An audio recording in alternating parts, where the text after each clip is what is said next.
Buon pomeriggio signori, io sono Lord Perso e siamo qui per assistere a un'altra storia, un'altra tragedia in questo universo che nasconde un sacco di insidie ma anche un sacco di gioie.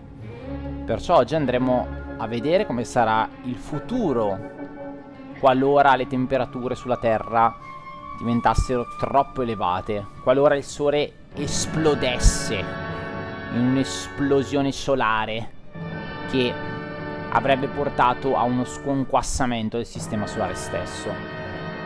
Come vediamo qui, ragazzi, iniziamo con la presentazione del sistema solare. Le cose sono estremamente cambiate. Partiamo dalla Luna, che vedete qui in basso, e la vedete con un'aurea attorno verde. Quell'aurea lì è dovuta al fatto che l'esplosione del Sole, quando c'è stata, che ha coinvolto tutto il sistema solare, ha sciolto un cristallo particolare all'interno della Luna che noi ancora non conoscevamo. Questo cristallo disciolto è evaporato e ha formato, appiccicandosi alla superficie, proprio un'atmosfera, una mini atmosfera lunare. Perciò adesso la Luna è diventata un mini pianeta orbitante intorno alla Terra di tipo inospitale, quindi molto molto tossico. Interessante questa evoluzione del nostro satellite, che oggi basta aprire la finestra e guardare fuori la sera, lo vediamo in cielo, ma qui ragazzi, qui è successo un po' di tutto. Si è anche allontanata tra l'altro la Luna dalla Terra e questo appunto gli ha consentito anche dei cambi di rotazione, velocità eccetera considerevoli. È proprio diversa questo tipo di Luna. Qui abbiamo Giove col suo satellite Europa che gli gira attorno, molto molto vicino alla Terra. Questo è dovuto all'esplosione solare che ha modificato la gravità del Sole e ha avvicinato un po' tutti i corpi celesti a sé. Quindi molto molto particolare questa cosa che invece noi Giove lo vediamo molto molto lontano. Qui abbiamo Saturno che si è guadagnato un piccolo satellite attorno che penetra all'interno dei suoi anelli, molto molto particolare. Anche questo, come potete vedere, molto vicino al Sole. Anch'esso è stato catturato dalla gravità aumentata. Sulla Terra siamo stati molto molto fortunati a non essere inglobati all'interno del Sole.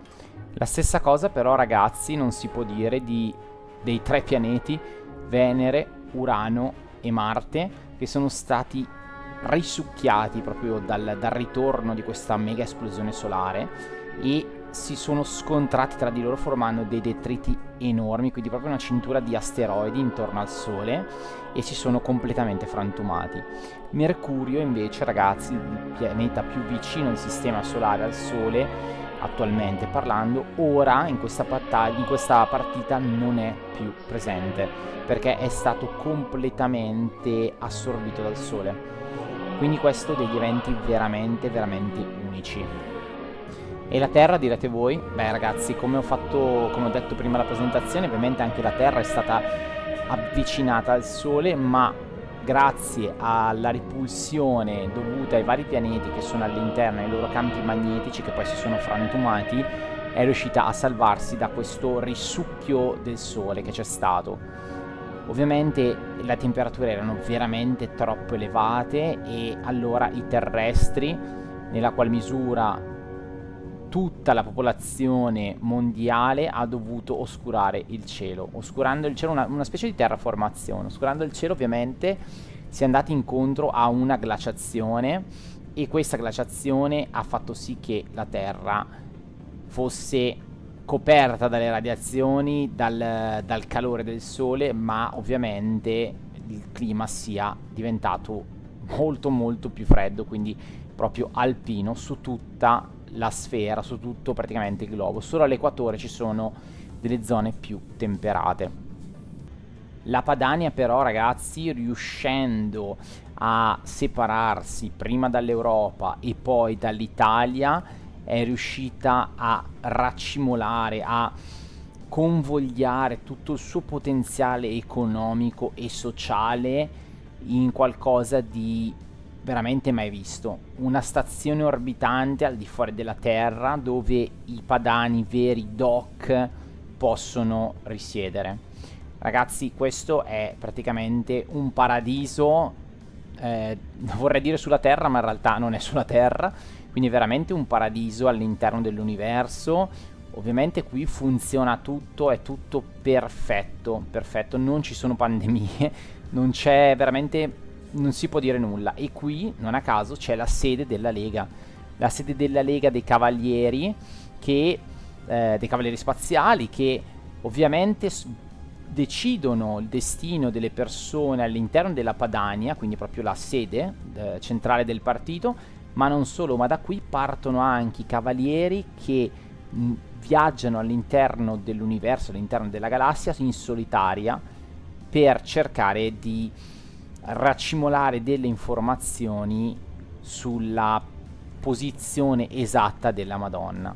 Ricordiamo che Salvini è diventato uno spiritualista, si è avvicinato molto al culto cristiano in seguito a una notte in cui gli si è ripresentato il brasato che aveva mangiato la sera stessa. Lì ha avuto una visione dove la Madonna lo chiamava e diceva che era in un determinato sistema, ma lui non ha capito, non conoscendo lo spazio, ovviamente non sa quale sistema stesse facendo riferimento. Però lui sa adesso che ha una chiamata e questa chiamata lui deve rispondere assolutamente. Perciò ha preso i suoi prodi fedelissimi e ha costruito questo sistema, questa stazione orbitante, questo ordine cavalleresco, e insieme ai suoi cavalieri cercherà di ritrovare la Madonna all'interno dell'universo. La troverà? Non la troverà? Verrà sconfitto da altri alieni, da qualche catastrofe, da un'altra pandemia? Non lo sapremo mai, ragazzi. La dittatura sanitaria può sempre incorrere in questo gameplay. Sappiamo che può succedere di tutto.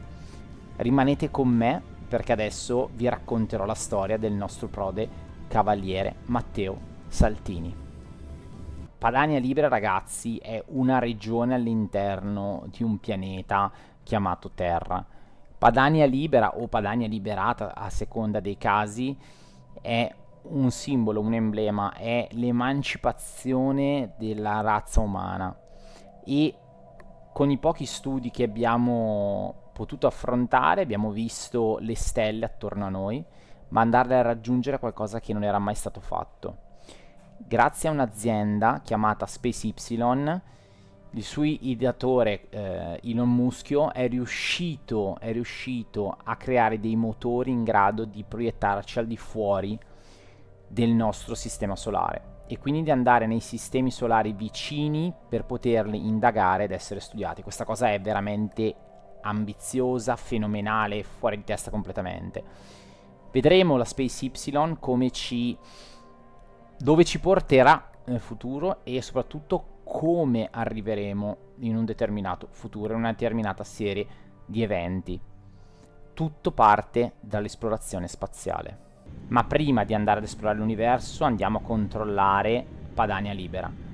Padania Libera, come abbiamo già detto, ormai è diventato un pianeta alpino. La regione della Padania è ovviamente, sono tutti stile Alpi, quindi clima veramente molto molto freddo. Presenta diversi distretti e diversi edifici. Possiamo notare ovviamente un edificio governativo che recepisce messaggi dall'alto della struttura e li diffonde alla popolazione sottostante. Abbiamo la presenza di 2 templi dedicati alla Madonna e ovviamente un laboratorio di ricerca che ci servirà per sviluppare le competenze per poter affrontare le varie sfide che si porranno davanti.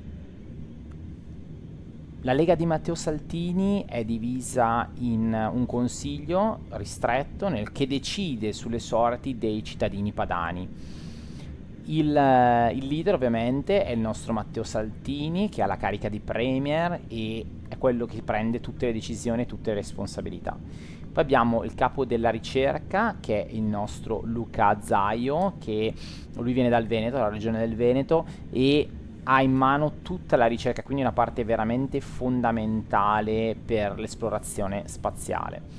Poi abbiamo il ministro della difesa, che è il nostro Roberto Vannaggi, che tra l'altro ha appena scritto un libro che vi consiglio assolutamente di leggere, che parla proprio dell'approccio della popolazione padana ad eventuali altre razze aliene. Quindi molto particolare, mette degli interrogativi particolari e poi fa anche un tuffo nel passato su delle cose un po' vecchie. Vabbè, insomma, poi andatevelo a leggere, non voglio darvi spoiler.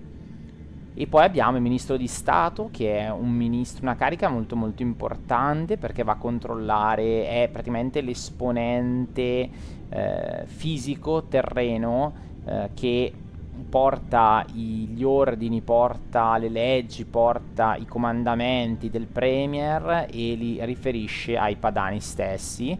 Il suo nome è Luca Morrisis e è proprio anche una sorta di propagandista, ecco, diciamo, che serve proprio tramite i social, eccetera, va proprio a influenzare anche il pensiero del popolo padano. Quindi veramente un personaggio chiave.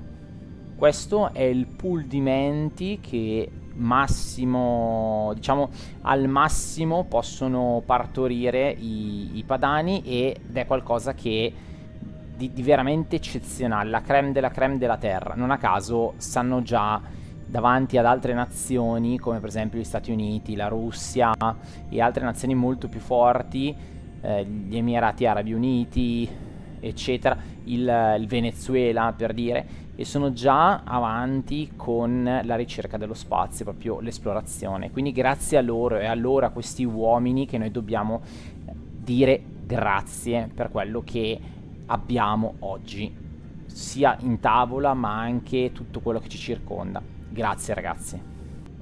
Le politiche che hanno scelto sono delle politiche di chiara espansione per quanto riguarda proprio lo sviluppo della civiltà umana nello spazio.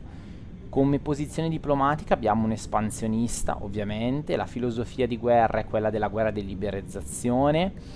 I termini della guerra di sottomissione sono un vassallaggio bilanciato, bombardamento orbitale tipo indiscriminato, consentono la resa orbitale, consentono il trasferimento coatto, il protocollo di primo contatto è cauto, lo stato iniziale dei confini ovviamente chiusi, le politiche economiche sono di tipo miste, le politiche commerciali sono volte alla creazione della ricchezza, sono permessi lavoratori robotici, sono permessi controlli demografici, è permessa la schiavitù e l'epurazione solo non è consentita, ma è permessa solo la dislocazione. Aiutiamoli a casa loro! E poi ovviamente il dovere di ogni buon cavaliere è quello di seguire assolutamente la missione. Con queste premesse riusciremo a esplorare la galassia, riusciremo a affrontare tutte le problematiche che potremmo incontrare? Non lo so ragazzi, nessuno ha la certezza, ora lo scopriremo.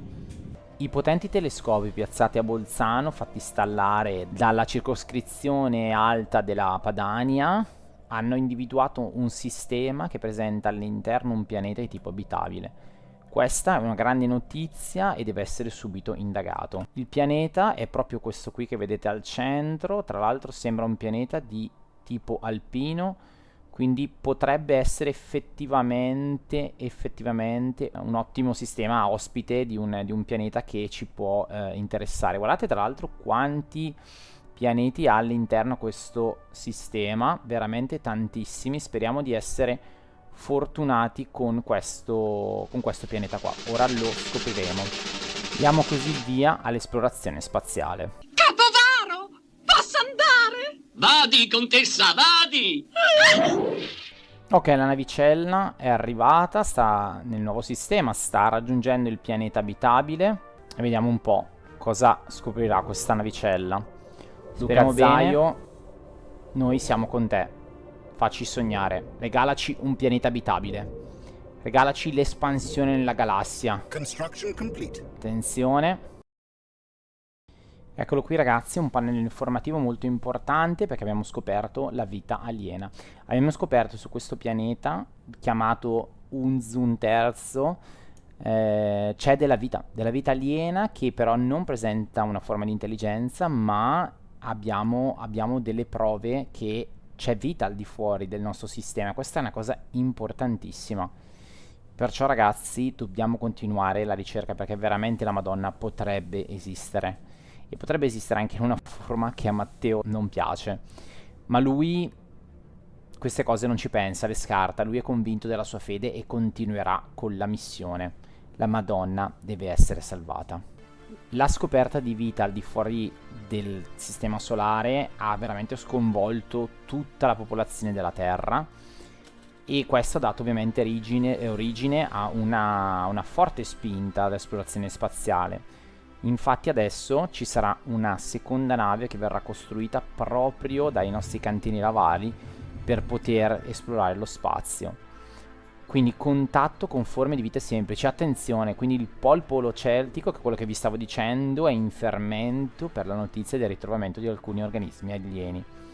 I nostri teologi stanno partecipando a riti sacri sin dai primi segni dell'estensione della divina provvidenza al di fuori del pianeta Padania, tentando di trovare nuove risposte. Quindi ragazzi, tutti veramente si fanno delle domande. Il nostro Matteo, insieme al consiglio, ha deliberato che l'esplorazione spaziale è prioritaria per la Lega, e quindi sempre più astronavi sono state messe in produzione. Pian piano la SpaceY cercherà di soddisfare tutta la domanda. Nel frattempo si selezionano candidati per l'esplorazione spaziale. Il nostro Luca Zaio meticolosamente selezionerà solo veneti, perché si sa che i veneti sono i migliori esploratori dello spazio, per appunto esplorare, indagare e ricercare anomalie importantissime in questa fase cruciale per avere indizi sulla Madonna, e anche per sfruttare ovviamente